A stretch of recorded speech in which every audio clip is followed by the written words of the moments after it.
Let's fold the paper in half first. Unfold the paper. Fold the paper in half again. Then unfold the paper. Now, start from this side first to the center crease. Repeat the same for the other side. Flatten the paper out. Start from this tip, first straight out.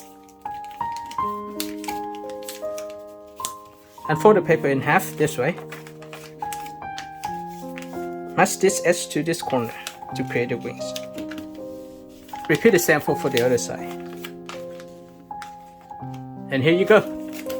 This is the paper airplane. To make sure it's with boomerang, let's cut the end of the wings out.